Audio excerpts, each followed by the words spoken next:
Friends, welcome to my YouTube channel. In the previous video, we are discussing about the irrigation engineering, various methods, techniques and their functionality and the calculation of the different parameters used in irrigation engineering. Now in this module, we are discussing about the diversion and head works. That previous portion is based on the application of water to the field. But that portion of application is the convey the water or diverted the water into the our conveyance network. In this module, we are discussing about the various types of diversion and the head works that should be create for diverting the water into the our conveyance networks. In this module, we are discussing about the type selection of suitable site for diversion headwork components and the failure of the structure on previous foundation, Kosla's theory and design of concrete sloping glacis weir. But that last portion is not important for us because Kosla's theory is very important topics for that. Any hydraulic structure which supplies water to the obtaking canal is called a headwork. There have been headwork may be divided into the two subtype. One is the storage headwork and second one is the diversion headworks. Now what is the storage headwork? In the first circumstances we have require water. After that we can convey it to the one point to another point. So for storage of water we have to construct some of the obstruction and this obstruction is called dam. Dam is constructed across a river or a valley to form a storage reservoir and it is known as a headwork. Water is supplied to the canal from its reservoir through canal regulator. Canal regulator is a one type of valve as like in a pipeline. It is control the flow of water into the canal.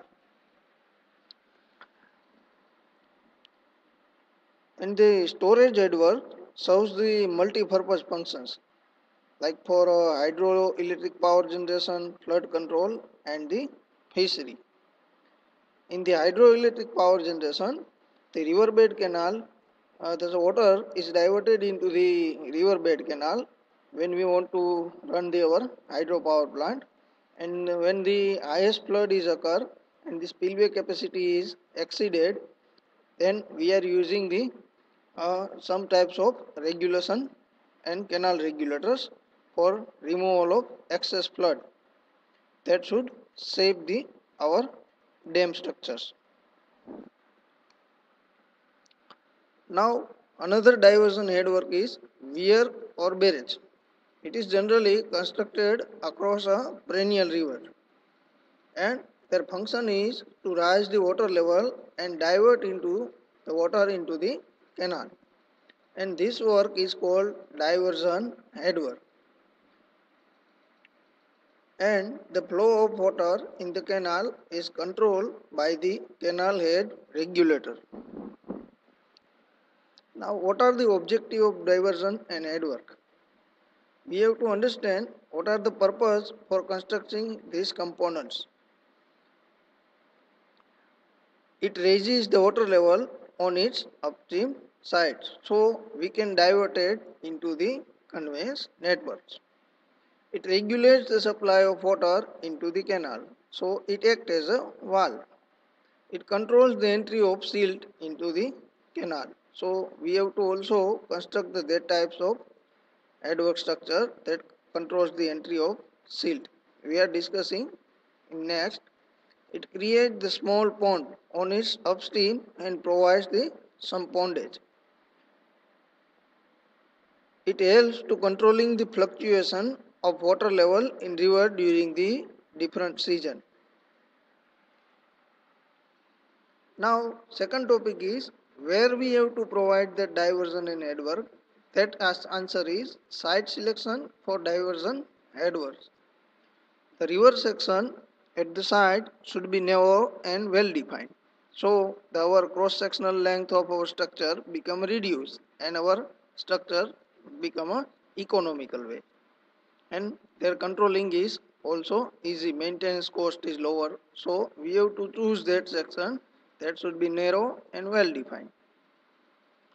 The river should have high, well-defined irrigable and non-submersible bank so that the cost of river training work is minimum. The canal taking off from the diversion network should be quite economical and it should have a large command area. It should have a suitable arrangement for diversion of river during the construction.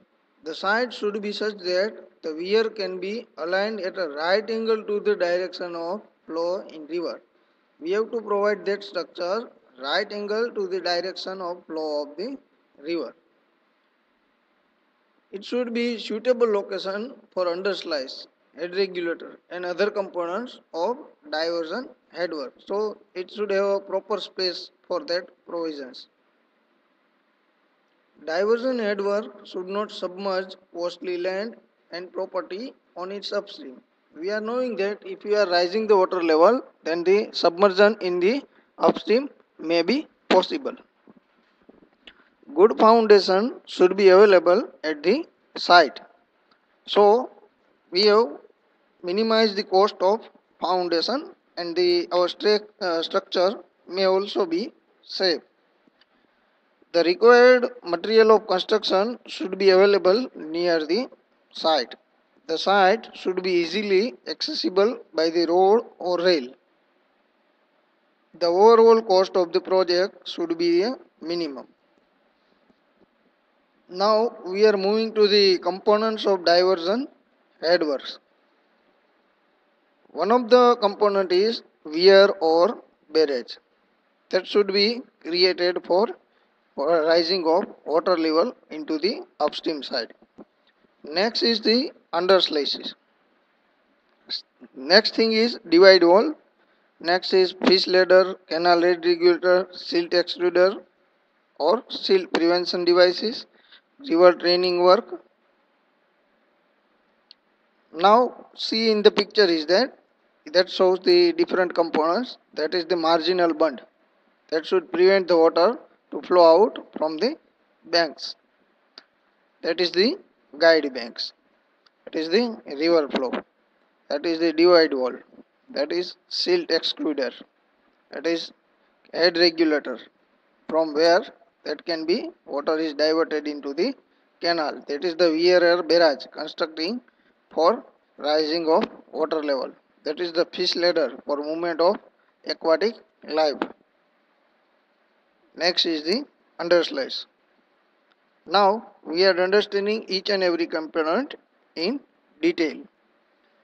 Normally, the water level of any perennial river is such that it cannot be diverted into the irrigation canal because their water level is down and the canal bed level is upward. So that cannot be diverted directly into the canal. The bed level of canal may be higher than the existing level of river. In that case, weir is constructed across the river to raise the water level. Surplus water pass over the crest of weir. So we can do not have to manage that surplus extra water. We have to use directly that water that can be pondage by the weir. Adjustable shutters are provided on the crest to raise the water level to some required height.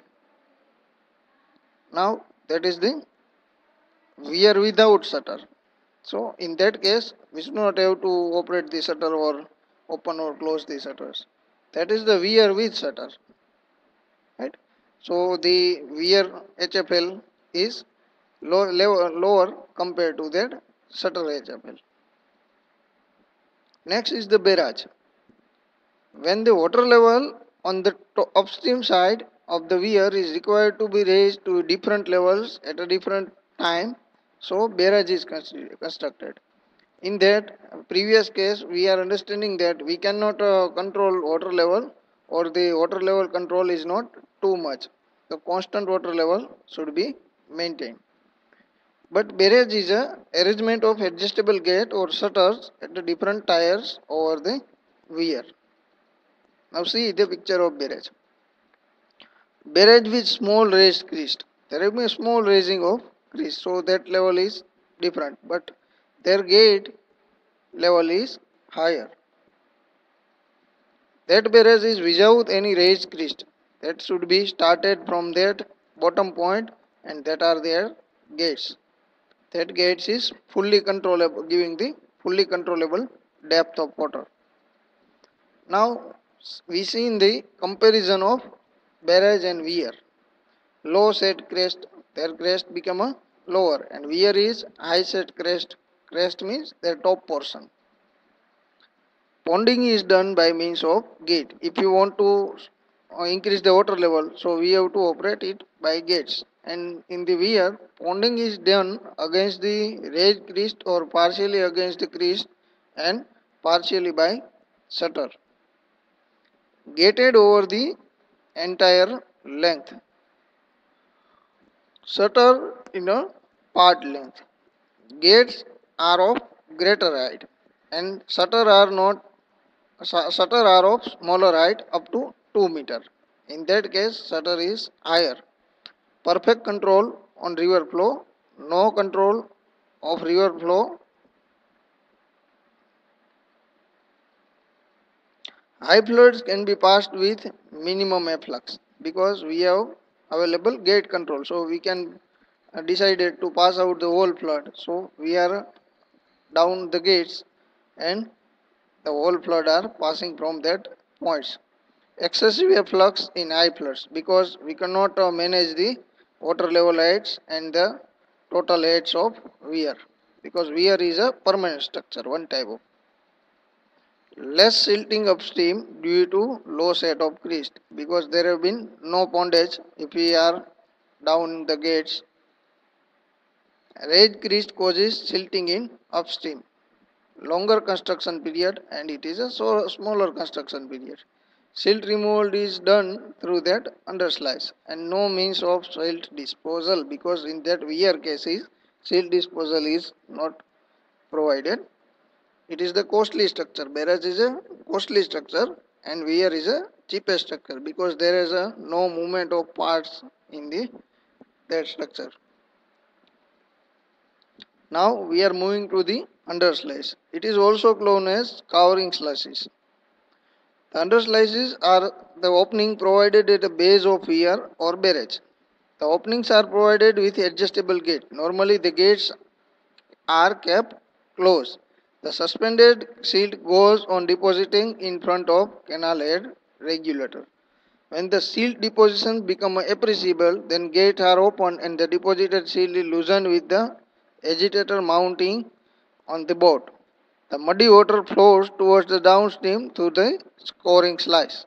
The gates are then closed, but at the period of flood, the gates are kept open. Now see the picture of barrage.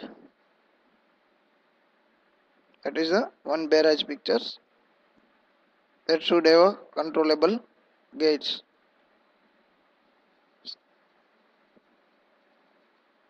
Next is the divide wall. Divide wall is a long wall constructed at right angles in the weir or barrage. It may be constructed with stone masonry or cement concrete. On the upstream side, the wall is extended just to cover the canal head regulator, and on the downstream side, it is extended up to the launching apron. The function of divide walls are as follows: to form a steel water pocket in front of the canal head so that the suspended shield can be settled down, which then later be cleaned through scouring slice from time to time. It controls the eddy current or cross current in front of canal head. It provides a straight approach in front of the canal head. It resists the overturning effect on wear or barrage caused by the pressure of impounding water. Next portion is the fish ladder. Fish ladder is provided just by a side of divide hole for free movement of fishes. Rivers are important sources of fishes. The tendency of fish to move from upstream to downstream in winter and more from downstream to upstream in monsoon. This movement is essential for their survival. Due to construction of weir barrage, this movement gets obstructed and is detrimental to the fishes. In the fish ladder, the pebble walls are constructed in a zigzag manner so that the velocity of flow within the ladder does not exceed the 3 meter per second. The width, length and height of fish ladder depend on the nature of river and the type of weir and barrage. That are the construction of cross section of fish ladder, and there are the plan of fish ladder. We can see that water is moved from year to year. That is the baffle for reducing the velocity. There have been many number of baffles, so it reduces the velocity and lots of no much amount of waters are escaped from that, but only fishes and aquatic life are moving from here to there. That is another fish ladder cross section. We can see that there have been minimizing or lowering the water level due to velocity difference. There is the velocity higher, so the entrance of water is higher, and there is the velocity is lower and escape velocity is higher. Now see, that is the fish ladder. You seen that water is transmitted, but their velocity is lower compared to our operation gate.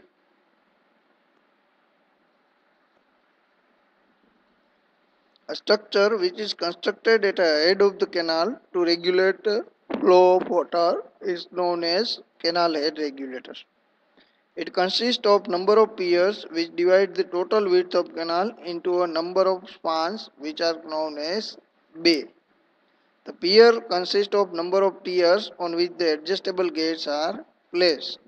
The gates are operated from the top by suitable mechanical device. If you want to perform the canal water controlling, so we have to use that gates. A platform is provided on the top of piers for facility of operating the gates. Again, some piers are constructed on the downstream side of the canal head to support the roadway. Next is the function of canal head regulator. It regulates the supply of water entering the canal. It controls the entry of silt in the canal. It prevents the river flood from entering the canal. Now that is the alignment of canal head regulator. That is the fish, and there will be canal head regulator, axis of regulator, and from arrangement of gates we can operate it, and we are diverting the canal water into the canal. Silt regulation works. The entry of silt into a canal which makes up from a headwork and can be reduced by constructed a certain special work called as silt control work. This work may be classified into a following types like silt excluder and silt ejector. Silt excluder are those works which are constructed on a bed of river upstream of the head regulator. The clearer water enters the head regulator and silted water enters the silt excluder. In this type of work, the silt is therefore removed from the water before it enters the canal. Silt ejector, also called a silt extractor. It are the device which are extract the silt from the canal water after silted water has travelled a certain distance in the optic canal. So previous is placed at the head regulator, and this work silt ejector is provided some between the canal. This work are therefore constructed on a bed of canal and the little distance downstream from the head regulator. Next is the river training works. River training works are required near the weir side in order to ensure a smooth and axial flow of water and thus to prevent the river from outflanking the works due to change in its course. The river training work is required on canal head work, are guide bank, marginal bund and spur of Greyhound. When barrage is constructed across a river which flows through the alluvial soil, the guide bank must be constructed on both the appropriate approaches to protect the structure from the erosion. Guide bank serves the following purpose. It protects the barrage from the effect of scouring and erosion. It provides a straight approach towards the barrage. It controls a tendency of changing the course of the river. It controls the velocity of flow near the structure. Next is the marginal bunds. It is the earthen embankment which are constructed parallel to the river bank on or both the banks according to the condition. The top width is generally 3 to 4 meter and the sludge slope on the river side is generally 1.5 m 1 and that on countryside is 2 m 1. It should serve the following function or purposes. It prevents the flood water or storage water from entering the surround area which may be submerged or may be waterlogged. It retains the flood water or storage water within a specified section.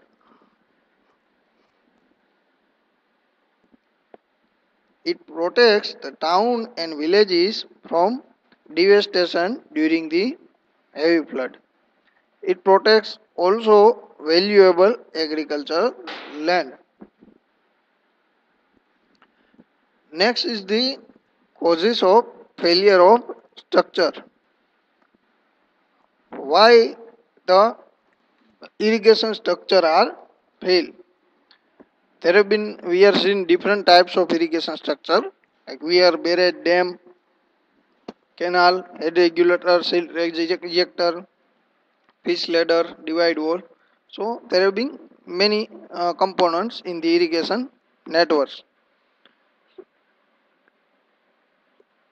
So sometimes that types of structure are fail, but we have to mitigate that causes that can fail our irrigation structure.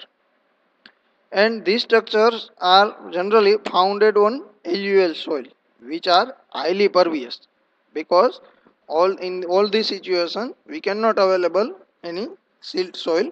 Many location we are available alluvial type soil. These soils are easily scoured when the high velocity water passes over the structure. The failure of weir constructed on the permeable foundation may occur due to various causes, which may be broadly classified into the following two categories, like failure due to subsurface flow and failure due to surface flow. In the failure due to subsurface flow, having a sub types of failure, like first failure is failure by piping or undermining. In that case, the water from the upstream side continuously percolates to the bottom of the foundation and emerges at downstream and end of the weir or barrage floor.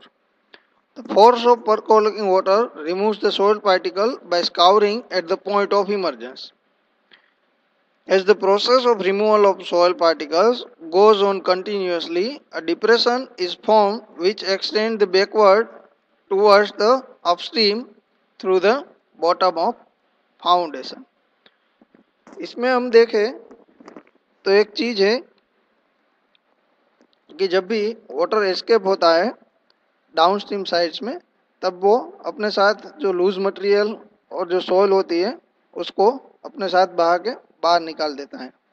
जब वो बाहर निकल जाता है तब वहाँ पर escape हो जाता है और उसकी वेलोसिटी धीरे धीरे इंक्रीज होने लगती है और बाद में लार्जर वेलोसिटी से वाटर वहाँ से एस्केप होने लगता है और लार्ज अमाउंट ऑफ मटेरियल भी वहाँ से रिमूव होता है. उसके हिसाब से हमारा जो फाउंडेशन है वो लूज हो जाता है और उसकी पकड़ ढीली पड़ जाती है और हमारा पूरा स्ट्रक्चर है वो ओवरटर्न हो जाता है। A hollow pipe is like a formation thus develops under the foundation due to which the wear or barrage may fall by subsiding. This phenomena is known as a failure by piping or undermining. Failure by direct uplift. The percolating water exerts an upward force on the foundation of weir or barrage. If this uplift pressure is not counterbalanced by the self weight of structure, it may be failed by rupture. Because we are knowing that the buoyancy force and that uplift force are acting due to water pressure at the bottom of our structure. Failure due to surface flow.